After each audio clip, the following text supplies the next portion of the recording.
घडलं सपनात आला तुम्ही न बाई मी बडबडले अन गालावरती खुणा बघून आई म्हणाली काय घडले आता सांगू कशी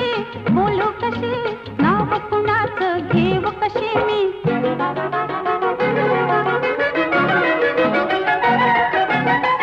माझी मंजुळा गोड तुझा गळा दुरून ग बाबू नको रंगान तू गोरी ग दिसतेस पोरी जवळ ये लाजू नको ये जवळ ये लाजू नको ये जवळ ये लाजू नको